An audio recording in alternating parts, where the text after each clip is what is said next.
Welcome to Operations Analytics. I am Dr. James Rowe from Roller College of Business at Rowan University. This lecture introduces quantitative analysis to students. Here is the overview of this course.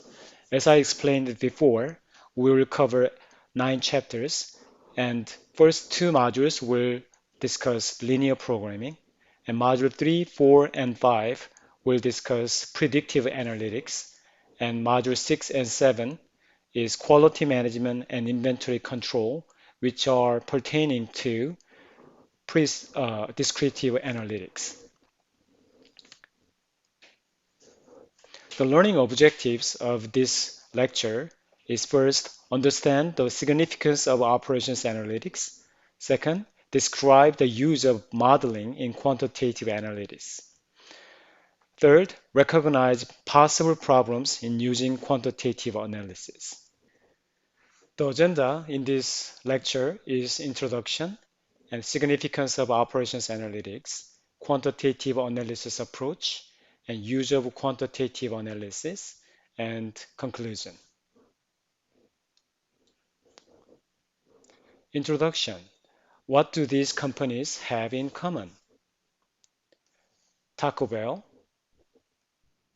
NBC, and United Airlines. What do these companies have in common?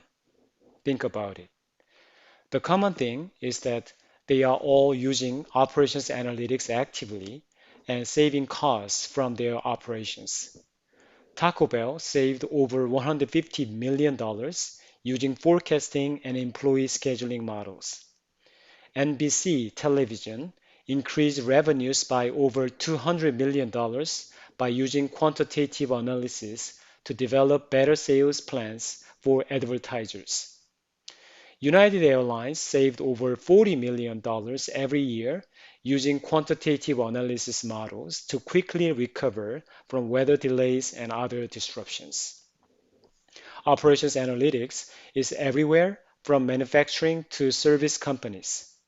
Companies that are committed to quality and efficiency employs operations analytics to produce competitive edge for their business. The significance of operations analytics. The concept of operations analytics arose during World War II by military planners. Their goal was how to effectively engage in wars. Their knowledge and techniques transferred to business after the war, especially to address problems in business, the government, and society. Employing operations analytics can help companies achieve more complete data sets, enumerate available options, predict possible outcomes, and estimate risk.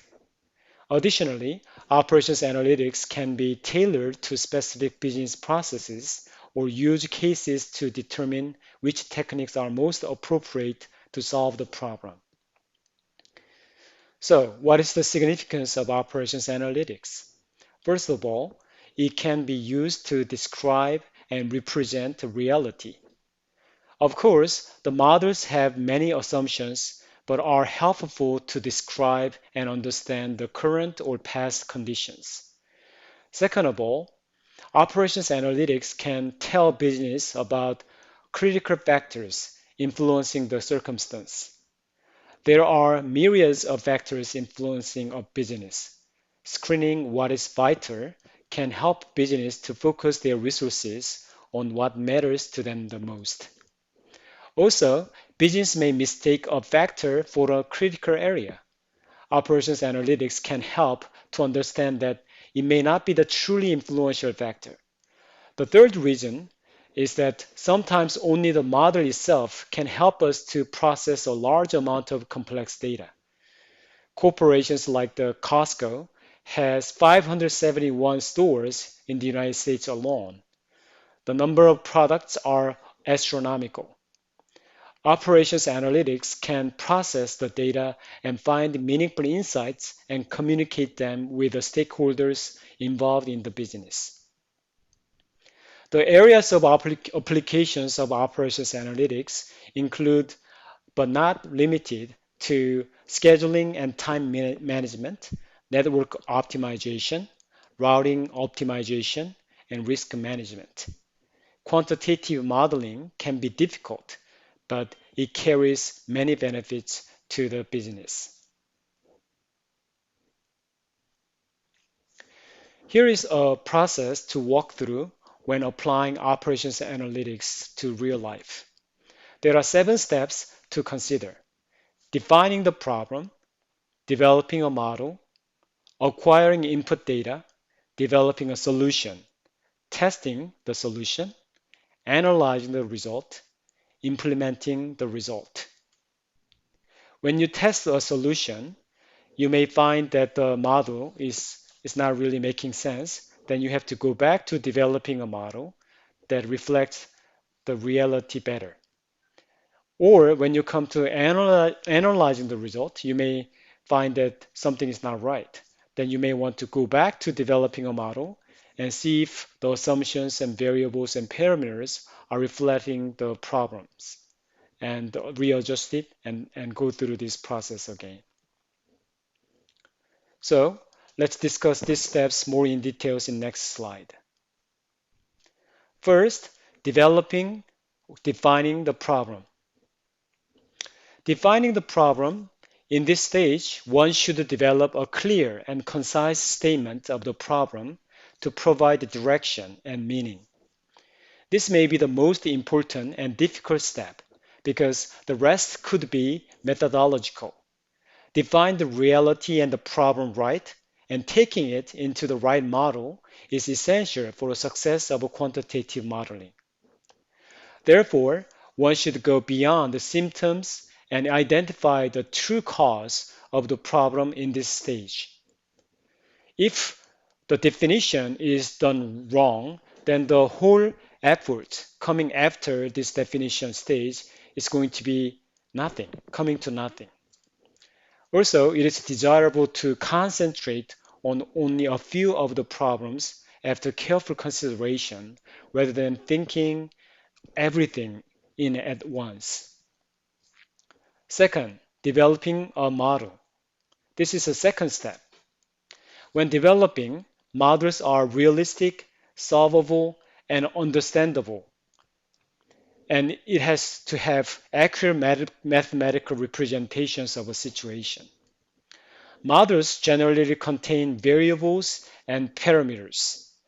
Variables can be controllable variables or decision variables. They are generally unknown to the business.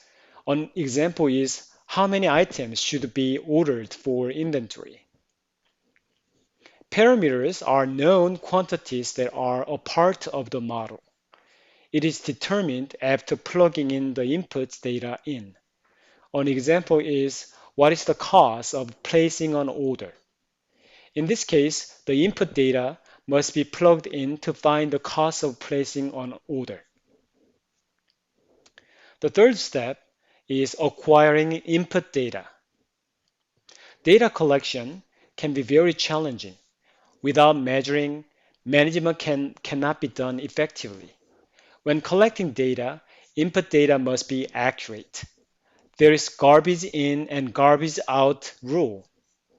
Distorted data or wrong data not only waste the subsequent efforts, but also send out wrong information to the business.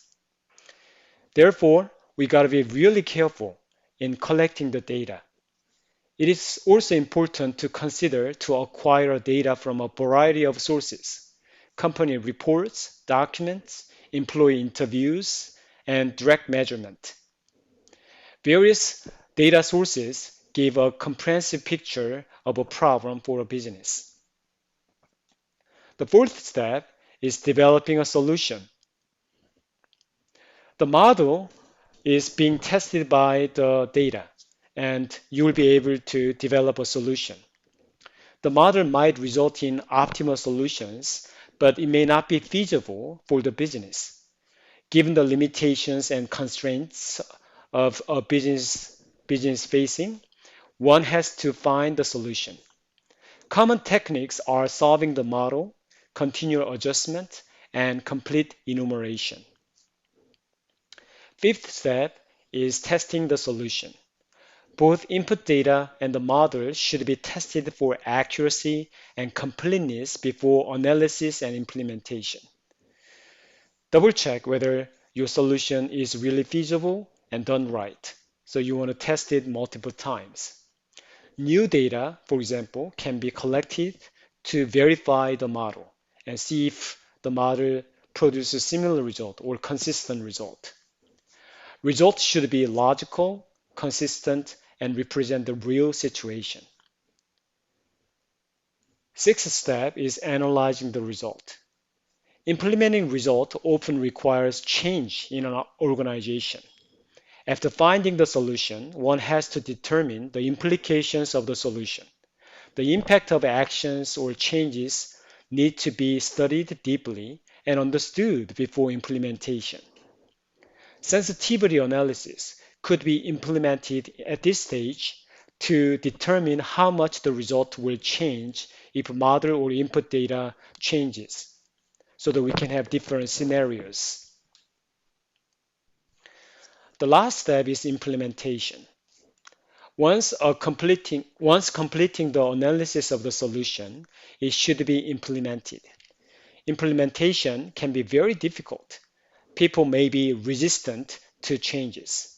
Many quantitative analysis efforts have failed because a good workable solution was not properly implemented. Implementation is not mathematical or mechanic.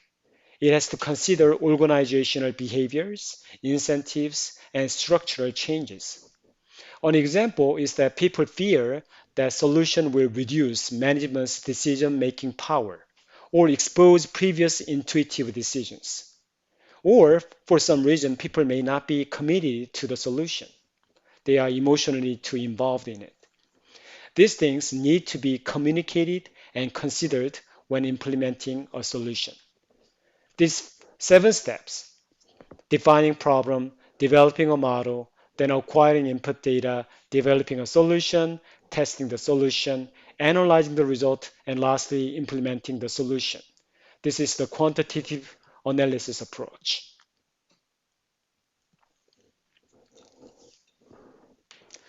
Now let's apply the quantitative analysis to this simple example, break-even analysis. First, let us define the problem. The problem is that we want to understand where we can be profitable after paying off all the cost when running a business. So, you want to um, represent the problem with a model.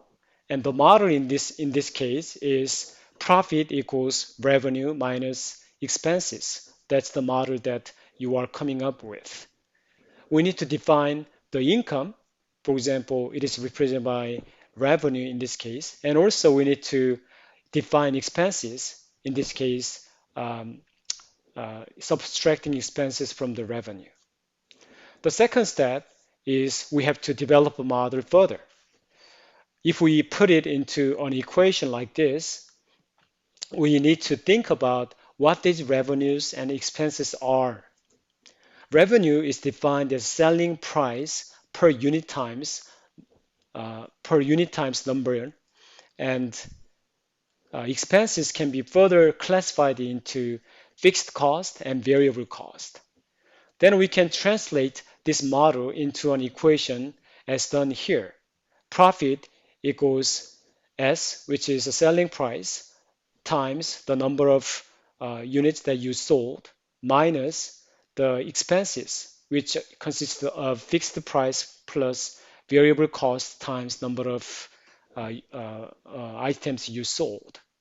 And you can further simplify it, and then you will have, it is eventually coming down to the selling price minus the variable cost times the number of units that you are going to sell in your business. Then you have to subtract the fixed cost from that, and that's going to be your profit. Since this is break-even analysis, we have to also find what that point is, and that will be in the next step.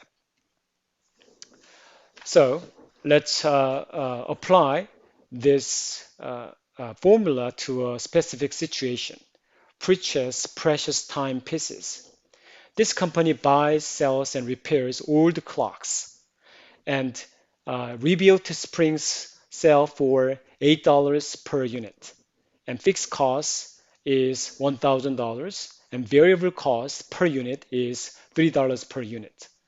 Then we need to develop a solution. We need to plug these numbers in to the model and find the solution. So the profit is 8 times the number of units minus fixed cost minus variable cost. And then it can be simplified into 8 minus $3 times the number of units that you sold minus $1,000 of fixed cost. And um, you get, if profit is zero, if there's no profit, then you have a loss of $1,000 because of the fixed cost. And to recoup this fixed cost, you have to sell, and a certain amount of sales is needed to recover from this fixed cost. Say if sales is 1,000, so you sold 1,000 clocks, then your expected profit is going to be $4,000 after plugging in those numbers. And here is the break-even analysis model. So if we solve for the number of units that we need for break-even point, we can simplify f equals s minus v times x, and x should be f divided by s minus v. And we know f stands for fixed cost, and s stands for selling price per unit, and v stands for variable cost per unit. If we use this formula and plug in those numbers, then we see that the break-even point will be 1,000, which is fixed cost, divided by the selling price minus the variable cost, and it gives you 200 units. In other words, you have to sell 200 units to get a break-even point. And after selling more than 200, then all of them is going to be on the profit. If everything is working fine, then the solution can move on to the next step. How can the solution be applied to the business? I think the store should do its best to sell 200 clocks as soon as possible so that they can garner profits afterward. During this time, they might stick with the variable cost and price point as it is. And they have to make sure that they are not changing the price, right? For sometimes, if you are selling a bulk of clocks, then you might want to give a discount. But at this point, you may consider that, oh yeah, I need to really sell 200 units. And as a store, I want to recuperate from my fixed cost. And then maybe I have a leeway to give discounts to my customers, right?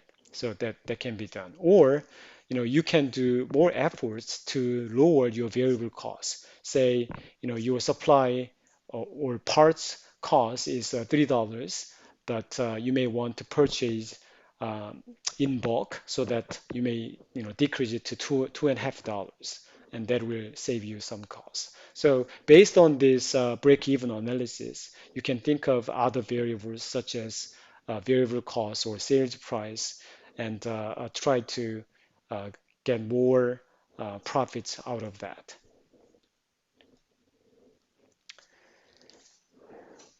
In summary, operations analytics is significant because operations is everywhere, and analytics offer opportunities for savings and innovation. Operations analytics models can accurately represent reality, and they are useful to describe, predict, and prescribe a managerial situation. With increasing complexity of business, modeling may be the only way to solve large and complex problems in a timely fashion. Moreover, it is a great way to communicate problems and solutions with others.